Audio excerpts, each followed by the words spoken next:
अस्सलामुअलैकुम guys, welcome back to my YouTube channel. आज हम जिस वीडियो पे रिएक्शन करने वाले हैं वो आपका सबका चाहता लॉरेंस बिश्नोई केस के बारे में जो ध्रुव राठी ने स्टडी की है। और लॉरेंस बिश्नोई के फैन है ना, वो जरा कमेंट में हाजिरी लगा ले। वीडियो को करते हैं स्टार्ट, लास्ट पे देंगे रिव्यू। Let's go start. नमस्कार दोस्तों, ब्लैक बक यानी काले हिरण जैसे वन जीवों को बचाने के लिए किसी इंसान के अंदर कितना जुनून सवार हो सकता है, इसे जानकर आप भी हैरान हो जाएंगे। ये कहानी है एक नौजवान की जिसके डिस्ट्रिक्ट में हर महीने काले हिरण मर रहे थे। ये देखकर उसे गुस्सा आता था, वह उदास होता था, लेकिन समझ नहीं पाता था कि क्या किया जाए। जब ये लड़का कॉलेज में था तो इसने अपनी बिश्नोई कम्युनिटी की एक कॉन्फ्रेंस अटेंड करी जो जंगलों को काटे जाने और वाइल्ड लाइफ को पहुंच रहे नुकसान को लेकर थी।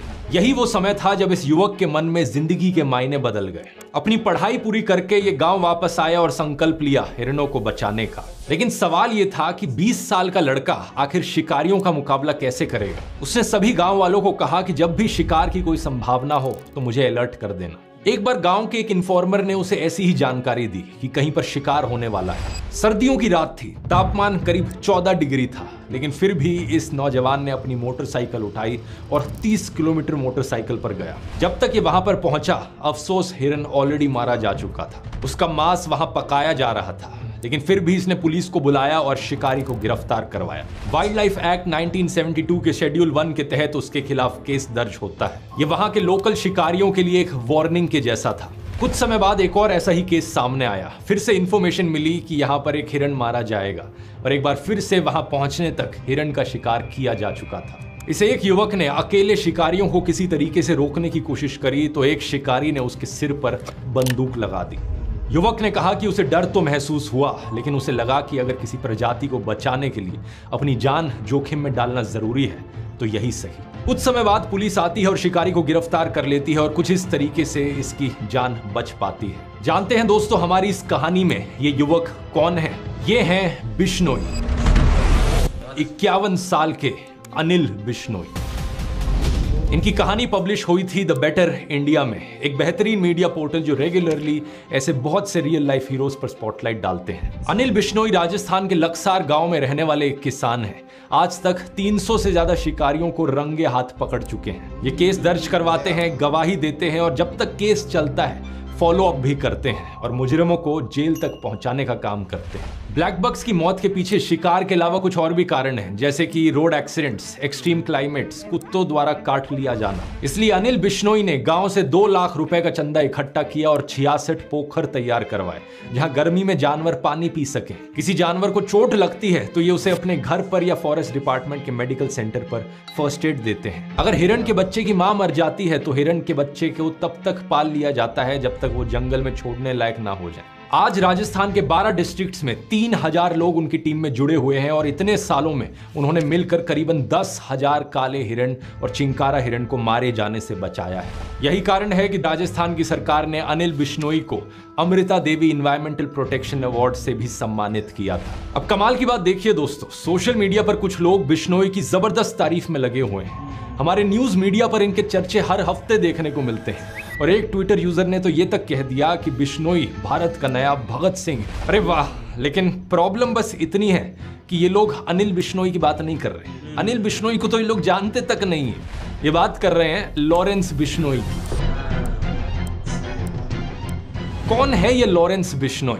इसने आज तक कितने काले हिरणों को बचाया है? ढूंढने पर ऐसा कुछ नहीं मिलता कि इसने वाइल्ड लाइफ प्रोटेक्शन में कभी काम किया हो, बल्कि पता चलता है कि इस पर 84 मुकदमे दर्ज हो चुके हैं। पता चलता है कि लॉरेंस तो एक गैंगस्टर है।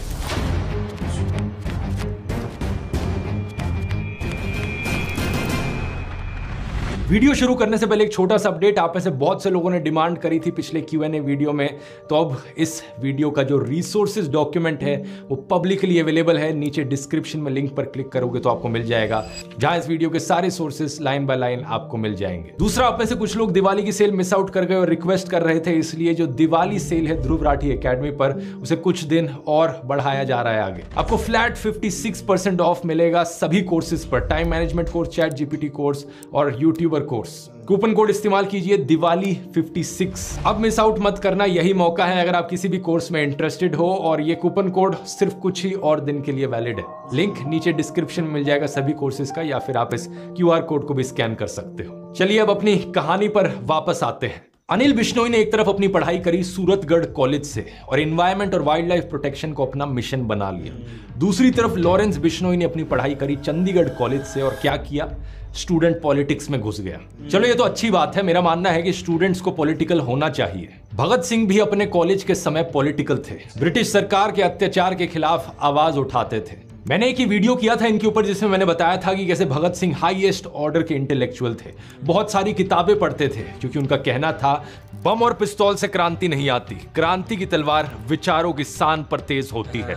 उन्होंने कीर्ति जैसी पत्रिकाओं में बहुत से आर्टिकल्स लिखे, जैसे कि धर्म व फसाद ते उम्दा इलाज। इस आर्टिकल के जरिए उन्होंने बताया जनता को कि कैसे सांप्रदायिक ताकतें देश को तोड़ रही हैं। वो उस समय के हुए दंगों की बात कर रहे थे कि कैसे लोग एक दूसरे को सिर्फ इसलिए मार रहे हैं क्योंकि कोई हिंदू है, कोई सिख है तो कोई मुसलमान है। इस आर्टिकल में भगत सिंह ने सॉल्यूशंस भी बताए कि लोगों में वर्ग चेतना जगाई जाए, मतलब कि उन्हें एहसास कराया जाए कि वो हिंदू हो या मुस्लिम, आखिरकार वो हैं तो गरीब ही, और दुनिया भर के गरीब लोग, चाहे वो किसी भी रंग, रिलीजन या देश के हों, उनके वही अधिकार हैं। उनका फायदा इसी में है कि हर तरह के भेदभाव मिटा दिए जाएं और सत्ता को अपने हाथों में लिया जाए। आखिर में उन्होंने उम्मीद जताई कि भारत के सच्चे हमदर्द इन समाधान के बारे में सोचेंगे और देश को आत्म विनाश से बचाएंगे। इन आर्टिकल्स की बात मैंने डिटेल में इस वाले वीडियो में करी है, नहीं देखा है तो लिंक डिस्क्रिप्शन में है। लेकिन सवाल यहां पर यह है कि क्या लॉरेंस ने इन समाधान के बारे में सोचा? क्या उसने देश की एकता को बढ़ाने के लिए कुछ किया? पूछो अपने आप से। भगत सिंह ने अफसोस जताया था कि जो किसान सभी के लिए अनाज उगाता है, आखिर वो भूखा क्यों रहता है? जो बुनकर सभी के लिए कपड़े बुनता है, उसके बच्चों के पास ही कपड़े क्यों नहीं होते? तो क्या लॉरेंस ने इसके लिए कोई विरोध प्रदर्शन किया कि किसानों को उनकी फसलों का ऊंचा दाम मिले? नहीं। तो क्या थी लॉरेंस बिश्नोई की स्टूडेंट पॉलिटिक्स? पुलिस डोसियर से पता चलता है कि लॉरेंस बिश्नोई स्टूडेंट पॉलिटिक्स के चुनाव में किसी कैंडिडेट के लिए कैंपेन कर रहा था जब दूसरी चुनावी पार्टी वालों से झगड़ा हो गया। उसके एक दोस्त ने पहले वार्निंग देने के लिए बंदूक चलाई और 5 दिन बाद उसने और उसके दोस्तों ने राइवल कैंडिडेट के लिए कैंपेन करने वाले किसी आदमी की कार जला दी। उसके 8 दोस्तों के साथ उसे गिरफ्तार किया गया। जेल में वो हथियारों के सप्लायर से मिला। जेल से जब बाहर आया तो गुंडागर्दी चलती रही, उस पर कई केस हुए, लेकिन दोनों पार्टी ने जब समझौता कर लिया तो केस क्वॉश हो गए। ये साल 2010 की बात है जब उसने पंजाब यूनिवर्सिटी की स्टूडेंट ऑर्गेनाइजेशन के प्रेसिडेंट पोस्ट के लिए चुनाव लड़ा। इस आर्टिकल को देखिए। चुनाव हार गया तो एलिजिडली इसने अपने राइवल कैंडिडेट को अटैक कर दिया। साल 2011 में जब वो जमानत पर बाहर आया तो उसने फिर से चुनाव लड़ा और इस बार जीत गया। कॉलेज में रहते रहते ही करीब 18 मुकदमे इस पर दर्ज हो चुके थे। साल 2012 में लॉरेंस को उसकी लॉ डिग्री मिल जाती है और कोई भी आम इंसान अपनी लॉ डिग्री लेने के बाद क्या करेगा? लॉ की प्रैक्टिस शुरू कर देगा। लेकिन क्या लॉरेंस ने ऐसा किया? नहीं किया। वो कोर्ट तो गया, लेकिन मासूम लोगों को न्याय दिलवाने के लिए नहीं, वकील की तरह नहीं, बल्कि एक अक्यूज्ड की तरह कोर्ट गया। 2013 में उसने अपनी तरफ से प्रेसिडेंट पोस्ट के लिए किसी को नॉमिनेट किया और इस आर्टिकल को देखिए। कैंपेन के दौरान एलिजिडली उसने और उसके एसोसिएट्स ने राइवल नॉमिनी को जान से मार दिया और ये लोग फरार हो गए। 2014 में लॉरेंस एक पुलिस पिकेट पर पकड़ा गया। 2015 में एक कोर्ट में पेशी के दौरान वो पुलिस कस्टडी से भाग गया, लेकिन उसे फिर से गिरफ्तार किया गया। इस पॉइंट ऑफ टाइम तक वो गैंग के मुखिया के रूप में अपनी पोजीशन जमा चुका था। अब लॉरेंस के दोस्त गोल्डी बराड ने गैंग को चलाना शुरू किया। साथ ही इस नए भारत में ईज ऑफ डूइंग बिजनेस भी है दोस्तों, इसलिए जेल में रहकर भी क्रिमिनल अपना धंधा चला पाता है। तो अब लॉरेंस ने हाथ मिलाया एक और गैंगस्टर संदीप उर्फ काला जठेड़ी से। बाद में इनका झगड़ा हो गया, लेकिन पुलिस का कहना है कि जब ये साथ थे तब लॉरेंस काला जठेड़ी गैंग ने मिलकर दिल्ली, पंजाब, हरियाणा, राजस्थान में 30 मर्डर किए। मर्डर का मतलब समझते हैं आप? फिल्मों में एंटरटेनमेंट के नाम पर मर्डर इतना ज्यादा नॉर्मलाइज्ड है, स्टाइलाइज्ड है, जैसे कि पबजी जैसा कोई वीडियो गेम हो। मानो गेम ओवर हुआ तो फिर से रीसेट हो जाएगा, लेकिन असल जिंदगी में जब लोग मारे जाते हैं तो वो लौट कर नहीं आते। हमेशा के लिए उनके परिवार उजड़ जाते हैं, ना केवल फाइनेंशियली बल्कि इमोशनली भी। 30 से ज्यादा परिवार उजड़ गए यहाँ पर। लॉरेंस के सबसे बड़े दुश्मनों में से एक था दविंदर बम्बीहा। किस बात पर दुश्मनी थी इन लोगों की?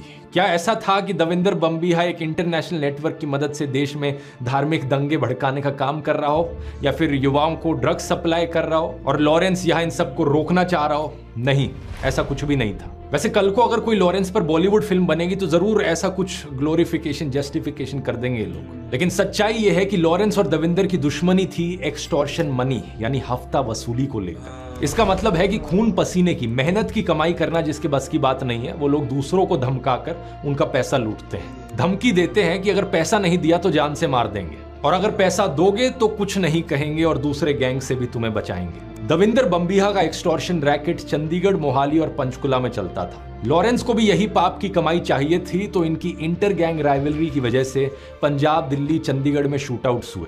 हफ्ता वसूली के अलावा लड़ाई का एक और कारण था पंजाब म्यूजिक इंडस्ट्री और कबड्डी के खिलाड़ियों पर अपना शिकंजा कसना। लेकिन सितंबर 2016 में दविंदर बम्बिहा एक पुलिस इनकाउंटर में मारा जाता है। ਵੱਡੀ खबर बठिंडा तो है जिथे gangster Davinder Bambiha police encounter दे विच मारिया गया। जो आजकल का यूथ बड़ा आकर्षित होता है इन गैंगस्टर्स को देखकर, वो ये बात अच्छे से समझ ले, जब भी कोई गैंगस्टर जिंदा होता है उसे छुप छुप कर रहना पड़ता है, या तो जेल में, और अगर जेल में नहीं है तब भी उसकी जिंदगी एक लग्जरी जेल की जैसी ही होती है। भले ही उसके पास पैसा है, लग्जरी है, लेकिन उसे रहना पड़ता है छुप छुप कर। अब चाहे ये लॉरेंस बिश्नोई हो या फिर दाऊद इब्राहिम, जिस तरह आपके और मेरे जैसे लोग कभी इंडिया गेट पर मजे से कुल्फी खाते हैं, कभी ऋषिकेश में दोस्तों के साथ राफ्टिंग करते हैं, अपने परिवार वालों के साथ खुशी खुशी फेस्टिवल्स मनाते हैं, ये सब आजादी इन गैंगस्टर्स को नसीब नहीं होती। इन्हें हर समय डर लगा रहता है। इस वीडियो पे रिएक्शन किया और बहुत ही बड़े बड़े इंकशाफात खुले हैं और केसेस खुले हैं। लॉरेंस बिश्नोई के जो केसेस थे, हमने जो पहले तो अनमोल बिश्नोई, जो अनविल बिश्नोई था ना, जो जी इसका भाई था, वो भाई था, हाँ। वो बिश्नोई खानदान से पहले जो था। अनमोल और दूसरी बात ये भी सीखने को मिली कि यार जो भी इनमें केसेस थे ना, जो भी थे, वो उनके सबूत और उनके एविडेंस सब ध्रुव राठी ने बिल्कुल क्लियर करके हमें इस वीडियो में दिखाया है। आज हम सिर्फ उसका पार्ट 1 रिएक्शन करके ये बात पे साबित कर रहे हैं कि यार लॉरेंस बिश्नोई एक पॉलिटिकल यानी कि सियासत में घुसा था, वो भी स्टूडेंट लाइफ में, लेकिन फिर उसके बाद उसके साथ क्या हुआ ये भी ध्रुव राठी ने साफ साफ बता दिया है। हमें तो यही लगता है कि लॉरेंस बिश्नोई गैंगस्टर तो उनके हालात और उनके जो जज्बात थे उनकी वजह से वो बने, लेकिन असल में वो पढ़ना चाहता था। और दूसरी बात ये भी है, वो इंसानों के लिए भी कुछ करना चाहता था। भाई आपको कैसी लगी? भाई इसमें ना ये समझ आई है कि पहले ध्रुव राठी ने बताया कि जो अनिल बिश्नोई था ना, हाँ, उसने इतने अच्छे अच्छे काम किए, इतने सब कुछ किया, उसको कोई नहीं जानता।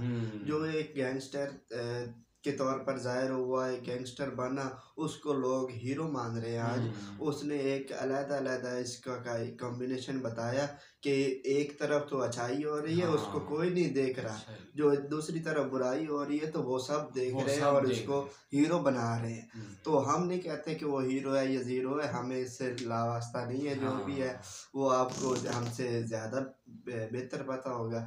तो ध्रुव राठी के लिहाज से जो उन्होंने बताया कि उससे कोई नहीं जानता, जो कि एक अच्छे काम कर रहा था। और जो गैंगस्टर बना, जिसने थोड़ी धमकियां दी, हफ्ता वसूली की, जो भी किया, लेकिन फिर भी वो हीरो बना हुआ है। तो एक दो अलग-अलग बातें हैं। तो मज़ीद जानेंगे कि अगली वीडियो में हम क्या देखते हैं कि इस बारे में ध्रुव राठी हमें क्या बताते हैं और हम देते हैं। ये वीडियो बना के आपको देखेंगे, यानी कि आप जैसे लोगों को हम देखेंगे जो कि लॉरेंस बिश्नोई के बहुत ही अच्छे फैन हैं। और दूसरी बात ये भी है कि ये जो वीडियो आप देखोगे तो आपको पता चलेगा कि लॉरेंस बिश्नोई क्या था और क्या इसकी पॉलिटिकल केसेस चल रहे थे, क्या बात सच है।